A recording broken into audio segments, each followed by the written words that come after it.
तर चला, इथे मी घेतलंय 2 किलो चिकन घेतलंय, स्वच्छ धुतलंय, त्याला स्वच्छ धुल्यानंतर मी आता थोडंसं टाकणार आहे, 2 ते 3 चम्मच दही टाकणार आहे. तर तुम्ही चिकन धुते वेळेस काय वापरताय तेही सांगा, कारण मी अगोदर लिंबू पिळून लिंबूचा रस चिकनवर लावून ते स्वच्छ धुवून घेते चिकन. त्यानंतर मी दही टाकले, 2 ते 3 चम्मच दही टाकले. आणि तुम्ही मसाला कोणता वापरताय ते तुमच्यावर असतं. मी घेतलंय बिर्याणी मसाला घेतलेला आहे, 1 पॅकेट. म्हणजे 2 किलोला 1 पॅकेट भरपूर मसाला होऊन जातो, कारण आपण त्यानंतर अजून पण काही मसाले टाकणार आहेत, त्याच्यामुळे आपण एकच मसाल्याचा पॅकेट टाकून मस्त मिक्स करून घ्यायचं आहे. आणि हे मिक्स कधी केले, मी रात्री केले, म्हणजे शनिवारी संध्याकाळी केले, कारण आम्ही रविवारी चिकन बिर्याणी बनवणार आहे. त्याच्यामुळं मी आदल्या दिवशी रात्री सगळं चिकन मिक्स करून आम्ही ठेवतो फ्रीजमध्ये.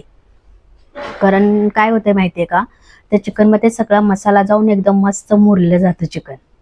त्यामुळं तुम्ही बिर्याणी बनवा किंवा भाजी बनवा तर एकदम मस्त लागतं ते. तुम्ही कसं करताय तेही मला कमेंटमध्ये तुम्ही सांगू शकताय. तर मी असं रात्री सगळं मिक्स करून ठेवणार आहे.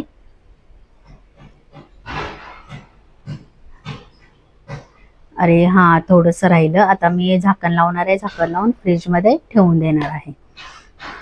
कारण मी बाहेर ठेवणार होते, पण कसं रात्री मिक्स केलं होतं, त्यामुळे मी बाहेर नाही ठेवू शकत, तर मी फ्रीजमध्ये ठेवणार आहे.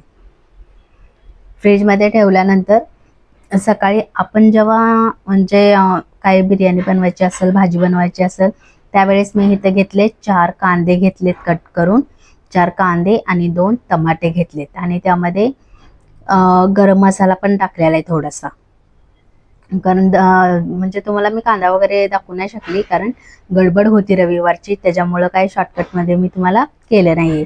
आणि त्यानंतर बघा चिकन काढलंय फ्रीजमधनं, एकदम त्याला असं पाणी सुटलेलं आहे. आणि मी एका साईडला कढाईमध्ये तांदूळ टाकले. त्या तांदूळमध्ये मी दालचिनी टाकली, लवंग टाकली, कारण भात तो शिजतो तर एकदम मस्त असा वास येतो, त्याच्यामुळे मी थोडे गरम मसाले तांदळामध्ये टाकलेले. त्यानंतर मी मिरची पावडर टाकलेली थोडीशी, म्हणजे तुम्हाला जसं चवीला वाटेल तसं तुम्ही मिरची पावडर टाकू शकताय. मिरची पावडर टाकून मस्त त्याला गरम करून, आणि त्यानंतर काळं तिखट टाकलंय. काळं तिखट घरचं तिखट असतं ना आपण जे कुटतो, तर ते पण टाकलंय मी. आणि त्यानंतर असं मस्त त्याला फिरवून घेणार आहे. आणि ते चांगलं मसाला शिजेपर्यंत मी त्याला झाकण लावून एक 5 ते 10 मिनटं ठेवणार आहे. 5 ते 10 मिनटं ठेवल्यानंतर त्यामध्ये चिकन टाकून असं एकदम मस्त मिक्स करून घ्यायचं आहे थोडंसं. म्हणजे जास्त आपल्याला रस्सा नाही करायचा, कारण आपल्याला बिर्याणी बनवायची, त्याच्यामुळं त्याला आमचं पाणी सुटल तेवढं हे करेपर्यंत झाकण लावून आपण ठेवायचं आहे. कारण बघा, तुम्ही झाकण नाही लावून ते सगळं वाफ जातं आणि म्हणजे चांगला मसाला शिजत नाहीये, त्यामुळं झाकण लावायचं असतं. तर तुम्ही कसं करताय मला तेही तुम्ही सांगू शकताय. आणि त्यानंतर बघा मी कांदा कापलाय, 3 ते 4 कांदे कापलेत. आणि थोडंसं हे घेतलंय, काजू घेतलंय, कारण मी कांदा आणि काजू मस्त तळून घेणार आहे कढाईमध्ये, कारण आपल्याला बिर्याणीमध्ये टाकायचं ना, त्याच्यामुळे मी 4 घेतले, छोटे छोटे होते म्हणून मी 4 घेतले. तुम्हाला पाहिजे तेवढा तुम्ही कांदा घेऊ शकताय. तर असं एकदम लाल लाल होईपर्यंत चांगला भाजायचा आहे कांदा तो, म्हणजे जास्त करपवायचा पण नाहीये, लालसर कांदा एकदम लालसर भाजून घ्यायचा आहे. त्यानंतर तुम्ही म्हणजे जेवढं चांगलं भाजल तेवढं असं कांदा मस्त पण दिसतो आणि खायला पण एकदम कुरकुरीत लागतो. ज्यावेळेस तुम्ही बिर्याणीच्या वर टाकाल ना, त्यावेळेस मस्त लागतो तो कांदा. त्याच्यामुळे एकदम छान असं खुसखुशीत भाजून घेतला मी कांदा. त्यानंतर मी काढून घेणार आहे साईडला, कारण मला अजून काजू पण तळायचे आहेत ना. तुम्ही काजू मुनक्का पण टाकू शकताय. तुम्ही मनुके असतात ना, किशमिश बोलतो आपण, तेही तुम्ही बिर्याणीमध्ये टाकू शकताय. पण मला बिर्याणीमध्ये आवडत नाहीये किशमिश, त्याच्यामुळे मी टाकले नाहीये. फक्त मी काजू घेणार आहे तळून. आणि काजू पण म्हणजे एकदम सगळं तेलामध्ये नाही टाकायचं, म्हणजे जे आपण झारा असतो त्यामध्ये ठेवायचं आणि असं एकदम लालसर भाजून घ्यायचं. कारण पूर्ण जर तुम्ही तेलात टाकलो ना, तर एकदम असं लाल लाल भडक होऊन जातं. मग ते खाण्यामध्ये ना करपल्यासारखं लागतं. त्यामुळे झारीमध्ये थोडंसं इकडं तिकडं करून असं मस्त काजू आपल्याला तळून घ्यायचं आहे. बघा एकदम झालाय ना लाल लाल, एकदम छान, किती मस्त दिसायला लागले कांदा आणि काजू. तर त्यानंतर आपण जे आपण भात शिजवलेला होता ते पाणी काढून घ्यायचं आहे. म्हणजे अर्धा कच्चा भात शिजवायचा आहे आणि त्यानंतर पूर्ण म्हणजे त्याचं पाणी काढून घ्यायचं आहे तुम्ही. आणि जर तुम्हाला एकदम असं खुल्लं खुल्लं जरी तांदूळ म्हणजे भात ठेवायचा असेल तर तुम्ही एका पाण्यानं धुवून सुद्धा तांदूळ घेऊ शकताय. तर ते धुतल्यानंतर चवीला नाही लागत, त्याच्यामुळे मी फक्त पाणी काढून घेते त्यातलं. आणि त्यानंतर जेवढं चिकन होतं त्यातलं मी अर्ध चिकन काढून घेतलंय साईडला.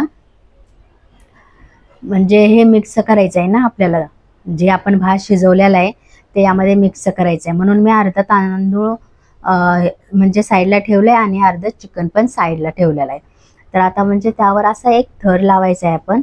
खाली तर आपला चिकनचा थर आहे एक, आणि त्यानंतर आपण तांदूळचा थर लावायचा आहे म्हणजे भाताचा. तर भाताचा थर लावल्यानंतर त्यावर आपण जे यामध्ये मी फक्त किती 2 हे टाकलेत केसर आहे, 2 केसर आहेत. आणि आपलं हे असतं ना आपण जे पापडाला वापरतो कलर, खायचा कलर, तो थोडा सुद्धा मी टाकलेला आहे. आणि त्यामध्ये तूप टाकलेलं आहे थोडंसं. मग ते असं एकदम मस्त फिरवून घ्यायचं आहे याच्यावर, म्हणजे थोडं थोडं घ्यायचं आहे, म्हणजे ते एकदम रस खालीपर्यंत जातं आणि एकदम मस्त डिझाईन दिसते. तर आणि त्यानंतर जे आपण तळलेला हे आहे आपलं कांदा आहे, तो कांदा पण थोडासा टाकायचा आहे. कांदा आणि थोडीशी कोथिंबीर टाकायची वर. त्यानंतर काजू टाकायचा आहे थोडा, म्हणजे जेवढा तुम्हाला लागतो आपण तेवढं वापरू शकतो. असं काय ह्याला काय मोजमाप नाहीये. तुम्ही जास्त टाकलं तर एकदम मस्त लागतं, कमी टाकलं तर तेवढं काय छान लागत नाहीये.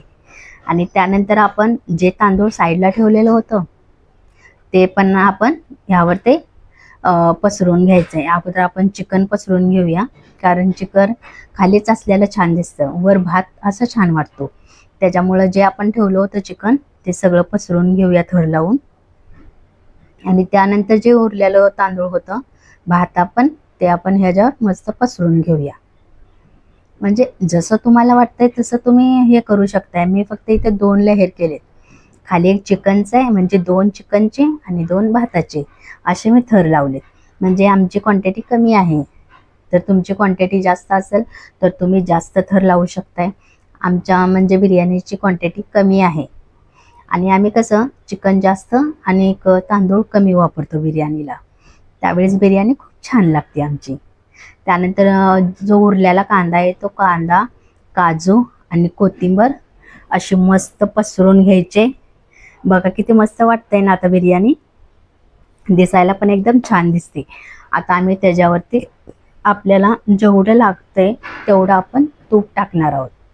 म्हणजे आम्ही अगोदरही तूप टाकलं होतं आणि तुपामध्येच पूर्ण बिर्याणी बनवलेली आहे. आम्ही तेल वापरलं नाही, तुपामध्येच केले. त्यामुळंच मी थोडंसं तूप वर असं म्हणजे थोडं थोडं टाकून घेणार आहे.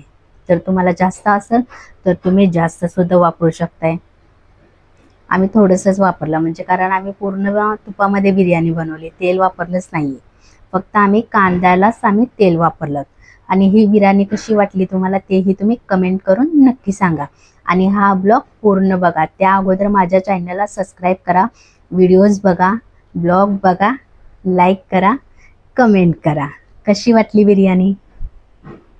आणि प्रत्येक रविवारी बिर्याणी कोण बनवतं तेही सांगा. आम्ही तर बनवतोच, पण तुमच्यातही कोण